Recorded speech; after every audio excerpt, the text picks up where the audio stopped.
Hey everyone, welcome back to Valkyrie Tarot. This is Vicky coming at you with an additional video, I guess it's video number 2, of my energy series that I'm talking about here. So our last video we talked about what is energy and what does it mean to you, right? My tea latte. I love it. That's what it means to me. Anyways, this episode we're going to talk about who are these spiritually gifted people in our society, and might you possibly have one of these skill sets yourself, right? We're going to talk about empaths and the different terms that go with being an empath. But more importantly, I just want to start this with, if you have ever or are currently feeling one of these senses and you feel lost, or you feel like you're weird, or you feel like people are going to look at you strange and you're going to lose your family or friends, if you have any of these, I'm pretty sure I could echo the rest of the spiritual community here and say, we have you, we have your back, and you are not weird. You are not different or anything that doesn't allow you to belong in the society that you wish to be a part of, right? You are you, and you were born the way that you were born, and you were born perfect, because whatever God you believe in does not make mistakes. We are all created, and we all have a purpose here on this planet, right? So that little feel good. Hopefully, I just want y'all to know this is a safe space, and all of the questions and comments that come down here, I want this to stay a safe space. If anybody starts talking anything that I find rude or crude or hurtful, it will be deleted and you will be blocked. So just keep that in mind. All right, now let's get to it. Let me start right now with sharing a couple of personal things here. So if you watched the last video, you know that I kind of talked about when I was a kid, I would have dreams that would come true a little bit, or I would just kind of sense something was going to happen. I'd walk into a room and I kind of felt weird and I felt like I shouldn't be in that room. As I grew into my profession in sports medicine, I started to realize I had other skills where I could kind of sense where someone was hurting. I could tactilely, like with my hands, kind of feel where it was on the body. And more importantly, I could also feel how the other person felt. I could sense their emotions pretty easily. And it explained a lot throughout my entire life, because I could always feel people's emotions and I didn't know that they were theirs. I thought they were mine, which is probably something that a lot of young empaths or untrained empaths are realizing, like, oh my God, that's me. All right. And it might be different for all of you, but we're going to go through these. We're going to talk about the different types, and we're going to talk about different aspects of these that can be honed in on, ways you can train yourself more just to practice these, right? When I was a kid, I was raised Roman Catholic. My uncle's a priest. My Nana went to church every day. I went to Catholic school, right? So in those traditions, I obviously kind of walked into the world with these on, right? Grateful for the opportunities that I had in my youth, grateful for the lessons that I learned. And in part, I'm almost grateful for the experiences that I had and the fact that I tried to push some of these gifts down because I didn't want to be different from my friends or family. It was really interesting as I became an adult and I started my journey towards being a Reiki master, when my Reiki master, who's also a medium, basically said, you've always had these gifts. And I do understand that you felt a need to repress them because you didn't want to feel different, or they made you uncomfortable. But the truth is, now is your time. You weren't meant to step into this journey until you came knocking on my door, basically. And I was in my 30s when I finally stepped into this. Had I always had like an inkling towards it? Had I always kind of embraced it secretly? Yes, absolutely. But me being able to step out of it now, and embrace it and help others, it just means the world to me. And I am definitely a person who is heart-centered in my sharing and my capabilities. So I hope all of you can pick up on that, right? That being said, let's get to some definitions. I have a notepad under here, so if you see me looking down, it's because I'm making sure I don't forget anything. Okay? So first and foremost, we're going to start with what is an empath, right? It's a term that's being tossed around a ton now. A lot of people are self-proclaimed empaths, myself included, with the reinforcement of my Reiki master basically saying, yeah, sure, you have some of these abilities, absolutely. But being an empath is more than just being able to feel someone else's feelings, okay? When we're talking about someone who feels other people's feelings, it is only part of the equation, okay? An emotional empath is someone who can sense the energy that is expressed through emotion. You can sense someone's anger, their nervousness, their happiness, their sadness, grief. Negative emotions are often amplified when we are empaths, and you'll pick up on them a lot easier sometimes than the happiness or joy, because we all want to be happy and we all want to be joyful. But I think the key point is, when I feel this, is that when I am in a good mood and then all of a sudden I feel drained, or I feel angry, or I feel sad out of nowhere, it took me a while to figure it out. But I realized that it's just me sensing someone in my immediate vicinity, okay? Case in point, anyone that knows me will probably say, yes, I agree. I hate crowded areas. I've always hated crowded areas. I don't like them. It makes me anxious. It's not a fear of being trampled. It's not a fear of being mugged or anything like that. I don't like being in those crowded areas that I understand now as because I'm absorbing everyone's energy, and I can't make sense of their energy versus mine. I can now because I did some training, but before I would just get so overwhelmed and I would feel like I was having an anxiety attack, and I would have all of these emotions bouncing back and forth in my brain that I didn't know was mine or not, right? I felt like I was going crazy, right? I don't like using that term, but that's kind of how it felt. And it wasn't until I kind of started my path towards being a Reiki master and intuitive that I started to realize, oh, okay, so that's what was happening. And then I learned how to ground myself and shield myself spiritually, and we'll learn that as these videos go on. But emotional empaths are the most common ones. However, a lot of people can sense other people's emotions. That there's nothing rare about that, right? You can look at someone in general and be able to tell if they're happy, sad, mad, whatever, just by looking at their face. That is an instinctual gift that we all are born with, right? Just like when we know sun versus moon, we have an instinctual true north, all of that stuff, it is an instinct that we are all born with. So to be an emotional empath, yes, we all have this ability. You can actually hone this skill a lot more though, by just walking outside and seeing if you can sense what other people are feeling as they walk by, things like that. And you will 100% know if you have it, if you bump into somebody and then all of a sudden right after you start to feel different, because they've just traded energy with you. They've taken your positive energy and shed off some of their negative energy on you, okay? Some people do believe these are negative entities that might have jumped from person to person as well. That is another conversation. I am not well-versed enough in negative entities, but the truth is there's positive entities and there's negative entities. Their energy, whether you believe in them being an angel or a devil, it completely just depends on your upbringing and your moral compass and your spiritual gifts, right?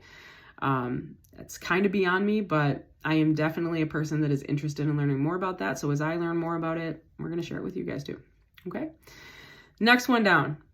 Have you ever been able to tell what the person is going to say before they say it? Okay.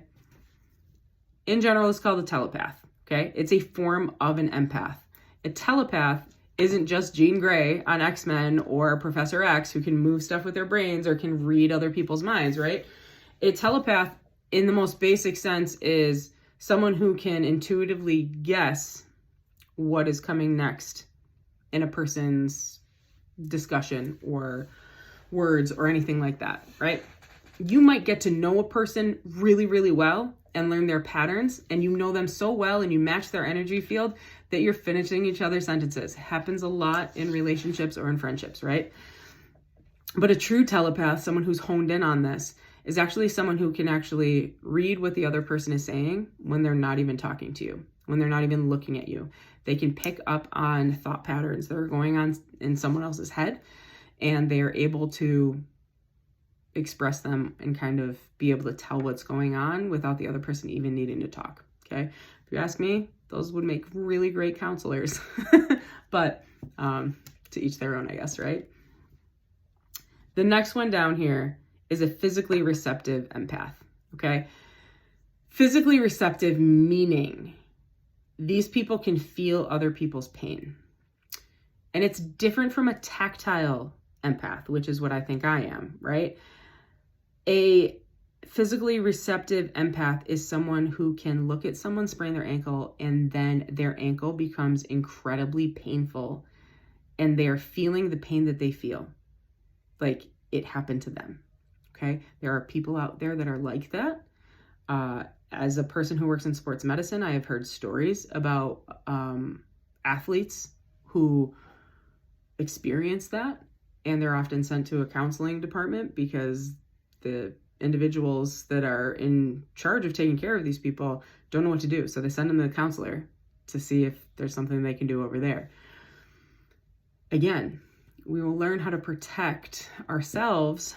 We'll do like a shielding type of conversation at the end of this, so you all kind of explain, or not explain, but you can all kind of learn how to protect yourselves in these types of situations, because that can be pretty, that can cause some impairment too. You know what I mean? You see someone get hurt, you feel it like it just happened to you.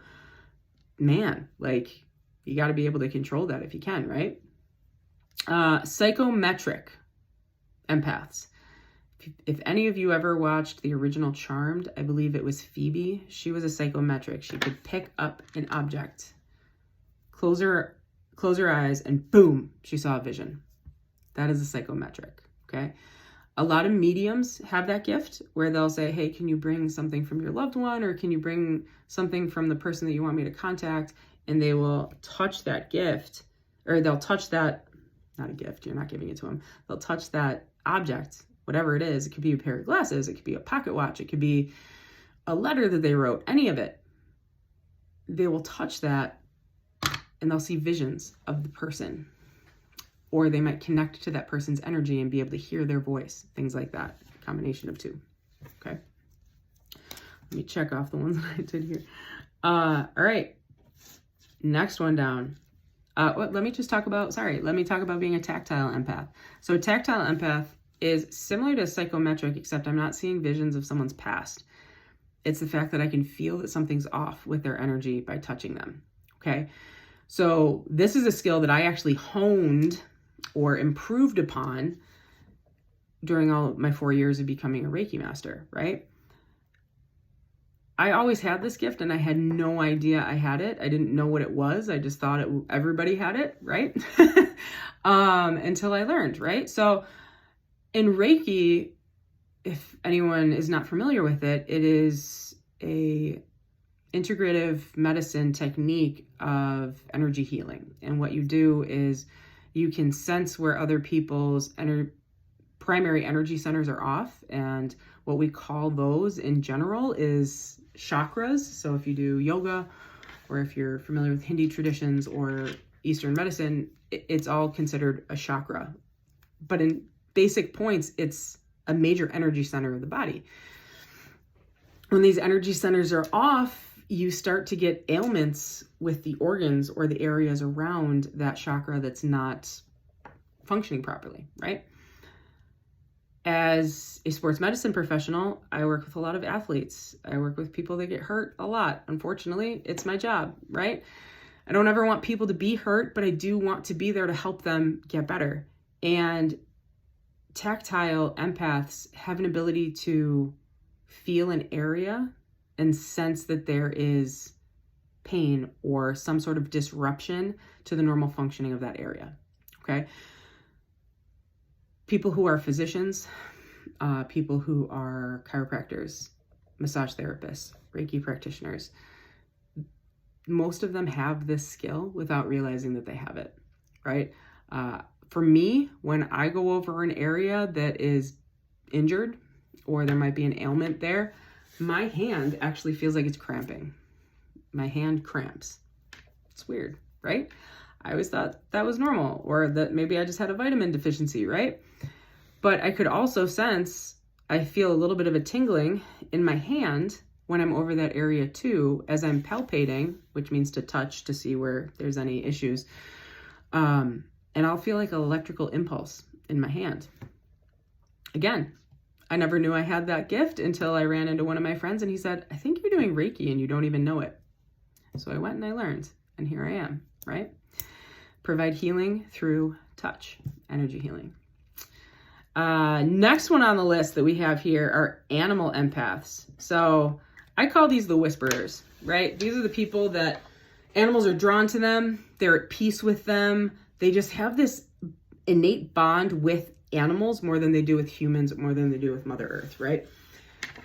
These are the people that probably run animal sanctuaries. They're vets, they're vet techs. They are people who do rescues. They're people who naturally just have animals drawn to them. Think Snow White in the woods singing with all the birds, right?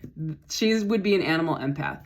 It is pure energy, and it is pure positive energy in most cases. These are the people that just really embrace their connection with animals.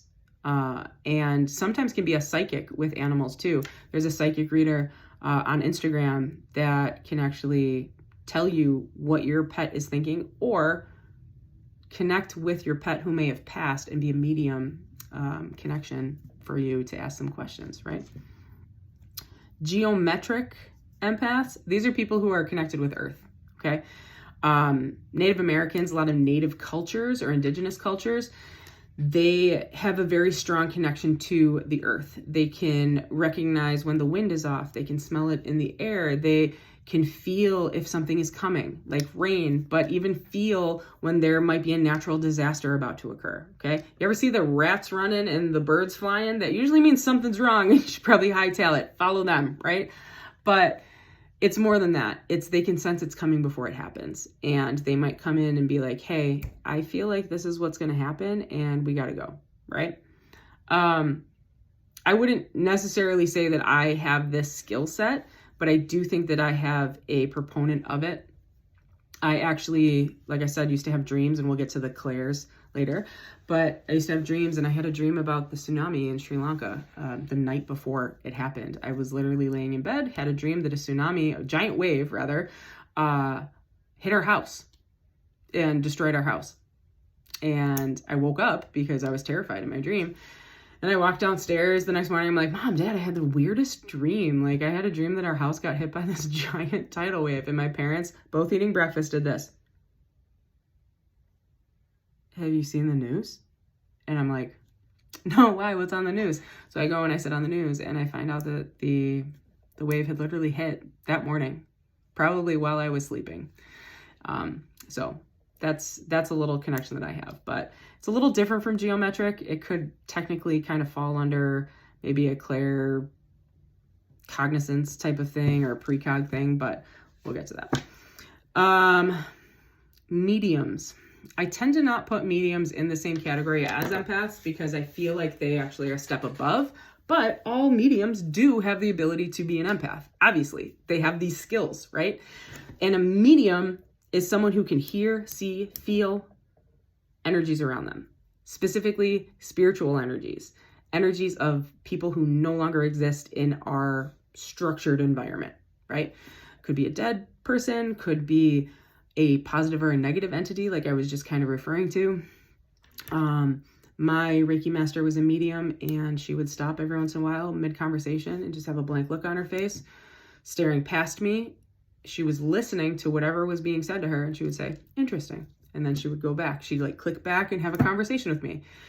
And it was one of the coolest things I've ever witnessed because I had never actually seen a medium in a general situation, right? You think of sitting with a medium and they can just channel in and boom, that's what it is. But, you know, sometimes spirits are like little kids and they're like, Mom, I want a snack in the middle of a conversation. And you're like, hang on a second, you know, that kind of thing. So to those of you that might be mediums out there, I am always in awe of your gift, and thank you for being able to be the ones that can actually hear and see and be able to feel and communicate between the realms, because the truth is that's really what you do. You have one foot in each realm, and it's amazing. Now we're going to move up to the clairs. Clair, not just like Claire but clair as in your ability to see clearly. It's a clearing type of energy. That was so cool with the light. That's cool. Sorry, there's a filter. We're going to start with clairvoyant. Most of you have probably heard that term, right? Clairvoyants are people who technically are mediums, okay? They have a mediumship ability to them. They can see auras around people. They can see visions of the past or present coming. Sometimes the extreme future, like Nostradamus, like things like that, you know?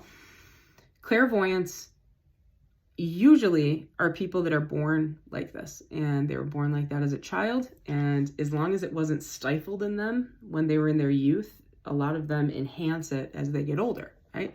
These are the people that you go on Travel Channel TV in the US and you're watching on Ghost Hunters, or you know, there's so many famous mediums out there. I'm not going to start listing them, but you probably have your favorite one that you like to watch, right? Next one down is a clairsentient. This is, in all intents and purposes, an empath, right? They can feel and sense energy, but more importantly, a clairsentient can sense a spirit, or they can sense spiritual energy. They also have a very strong intuition and go by their gut a lot. Now, this is partially me, okay? I will 100% admit that. As a kid, as an adult, I can walk into a room and be like, ooh, I don't want to be in here, right? Because I can sense energies of spirits around me. I understand now, right? When I was younger, I used to kind of say like, I think there's a ghost in that room, you know, and I would be like, there's nothing in there, right? When your kid says there's a monster under the bed, guess what? That's probably what they're tuning in on. It's a spirit coming to visit them. Might not necessarily be a bad spirit, but it might be a spirit and it makes them uncomfortable because they don't know who they are, right? For me, I think it started after my cousin passed away when I was a really little kid, and I kind of felt like he was around, and I didn't know how else to explain it, but I didn't want to tell anyone because I didn't want to make anyone upset, right? And then as I was a teenager, you know, two of my grandparents had passed away, and one of my grandparents was living with us prior to her passing away, and I could feel that she was still in the house. And the way that I can explain this is when we're around people we're familiar with, we know how we feel around them, right? You just feel it. I don't know how more simple I can get there, but I could feel that she was still there. And I would go into her bedroom because that was one of our laundry rooms. And I would go in there and do laundry, and I could feel that she was standing behind me. I couldn't see her. I couldn't hear her, but I could feel that she was there. And at first it kind of creeped me out a little bit. And then I had a dream with her in it. And I said, but you passed away, Babci. Like, why are you still here? Babci means grandmother in Polish, by the way.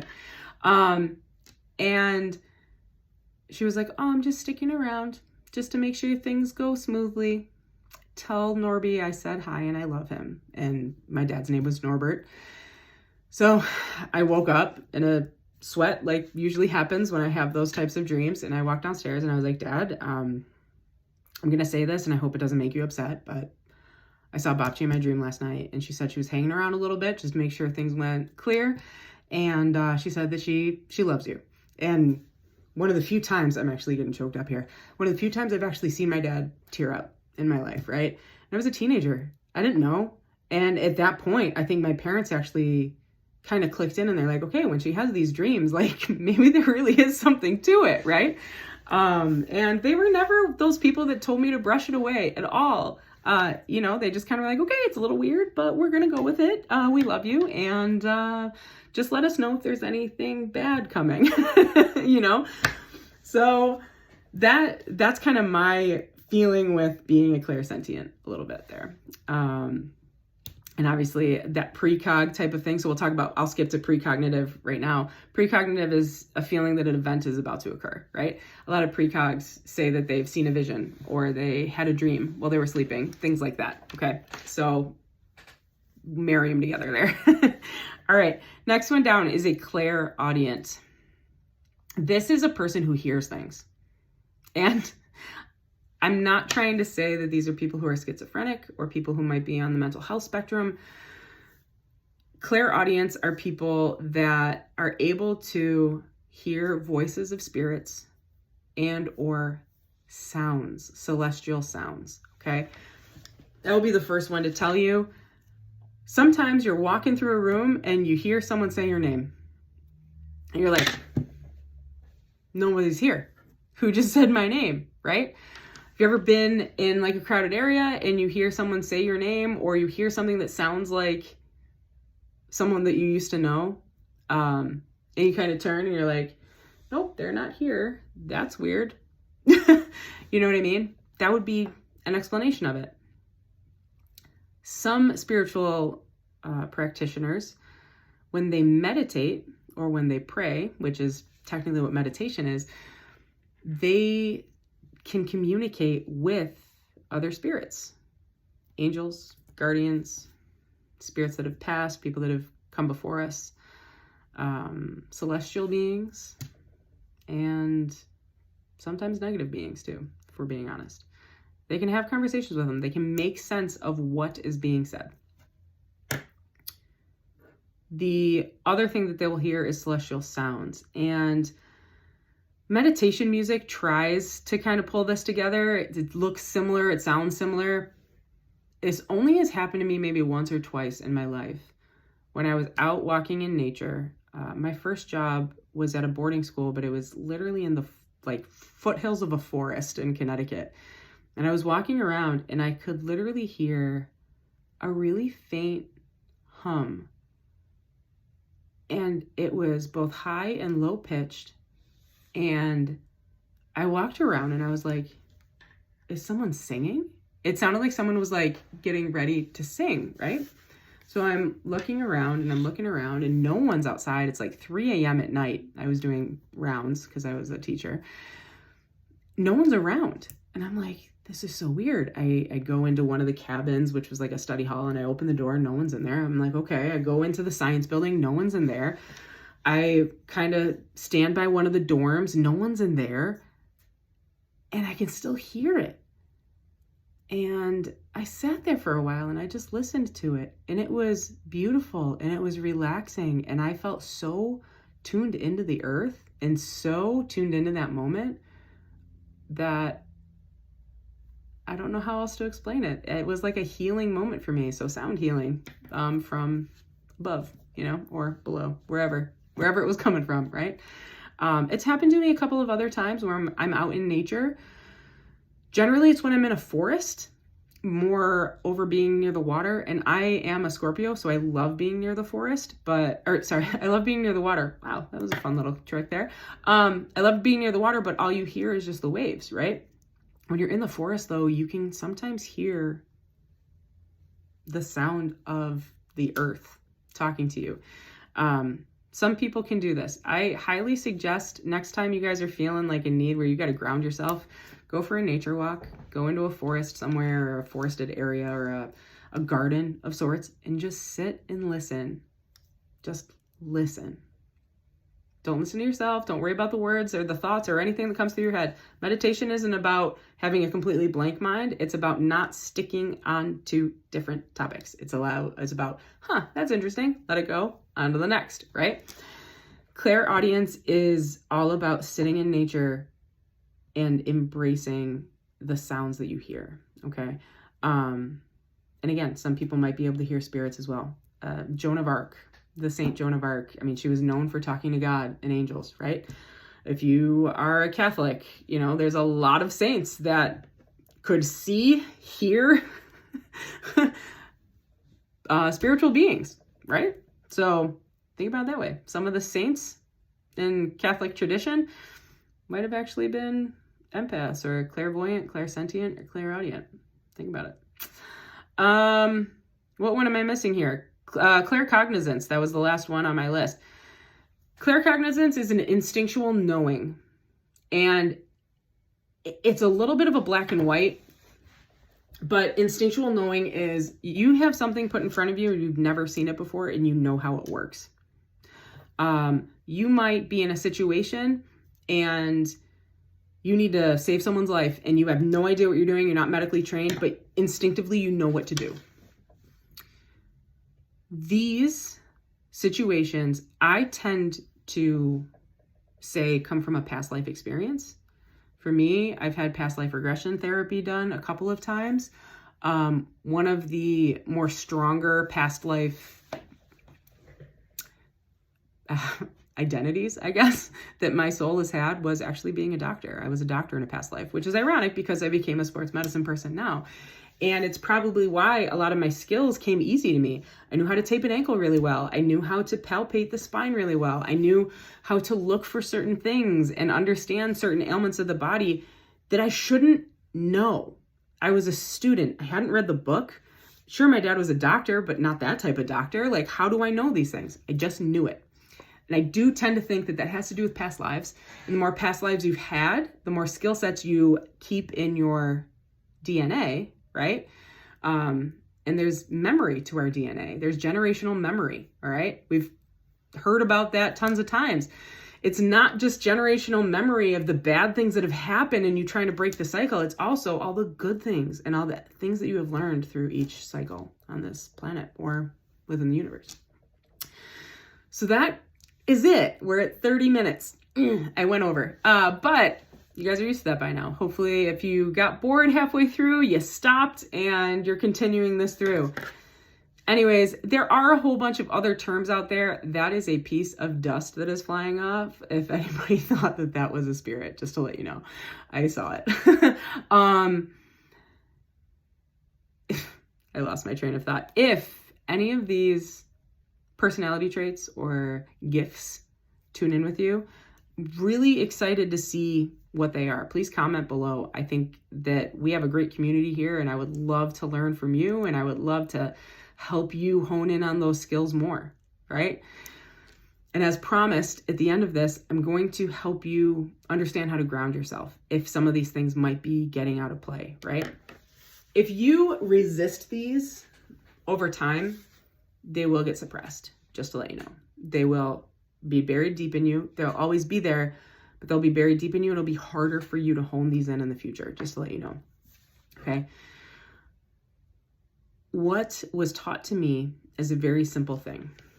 You want to have your feet flat on the ground and your hands either open, palm up like this, or on your knees. Okay. This is a grounding ritual. You can do it standing, you can do it sitting, whichever. Now what I want you to do is, most of us slouch. I want you to sit up straight. I want you to keep your neck up. Imagine a wire pulling you straight up. So you're in good posture, okay? You should feel all of the tension in your body start to kind of dissipate, and you'll feel where you were tight before because your posture was probably not great. Now, what I want us all to do, focus on the feeling of your feet against the ground. Focus on the feeling of your fingertips against your thighs, or if you have your hands up like this, focus on the sensation of the center of your palms, okay? So we're focusing on that. When you focus on these things, what it does is it draws your attention inward towards your own body. And as you do that, it silences or numbs some of the distractions that are external to you. Now, once you feel that you have control over yourself and you can feel your own body, what you do is you either ask out loud or you psychically envision a bubble around you. Remember our safety bubble? We're going to envision a safety bubble around us. 2 feet, 4 feet, 10 feet, however big you want it. Envision a bubble full of white light, and you're sitting inside it like a dome. And inside of that white light, you're going to ask the spirits around you. You'll say angel spirits and guardians, or if you know of your specific guardian's name, you're going to call them and ask them to protect you within this bubble of white light. Fill it with positivity, universal energy, and unconditional love. Ask your guardians to protect you against negative entities. Tell them if any negative entities have come to you or latched onto you, that they are not welcome, and you are asking them to take those negative entities away, and you are telling the negative entities to leave. They have not been given permission to latch onto you. They have not been given permission to be in your energy field. And almost every time I do this right now, every time I do this, I feel light as soon as that happens. I literally feel tingly on the top of my head. Okay? So you're seeing this in real time, right? Now, I will then say to my angel spirits and guardians, please continue to protect myself and my loved ones and keep us safe from harm. Keep me grounded in this moment and keep me protected from any energies that seek to harm. Thank you. And with gratitude, I am very grateful for your ability to help me be a spiritual being on this planet and for the gifts that you would offer upon me. And thank you again for your protection. Okay, so you can phrase it however you want. I kind of phrase it like that. Every night before I go to bed, I say it. I used to stay up all night I would wake up in the middle of the night and I could sense that someone was in the room in one of my old apartments. And I started doing that. I would kind of say out loud, angel spirits and guardians, please come to protect me. If there's an entity in here, please leave. You are not welcome. And more importantly, I even said, if you are a spirit that is trying to communicate with me, I cannot hear you and I cannot see you. The only way that I am able to communicate with you is through my dreams. So that being said, if the energy wants to find me, they can come through my dreams and communicate with me that way. Okay, things like that. So we're coming on 40 minutes. Hopefully this was good. And hopefully you're all taking away something from this that can help you and protect you. Other things besides just doing that energetic thing, you can obviously use crystals to protect you. These are a ton of different crystals, but in general, if you're trying to protect yourself against negative energy or absorbing other people's energy, you want something like lavalite, quartz, rose quartz. This is pink, okay? I don't have it in here. Smoky quartz. Those all tourmaline, which is a black one that looks like, it kind of is really fragile. It almost looks like this, except it's black, okay? Ooh, that glows. That's pretty cool. All of the above. There's tons of crystals out there that can be used for protection, psychic protection, spiritual protection, to ward off negative entities, and to enhance positive energies as well, and to enhance psychic abilities. So I will do another crystal thing at some point talking about those, but for now, hopefully this was a great episode. You guys learned something from it. You might have had to scroll through to see where you wanted to go, but if you liked this, please like, share, and subscribe. Comment below if you align with any of these, because we are an amazing community and I want us all to get in touch with each other. All right. Till the next episode. Deuces.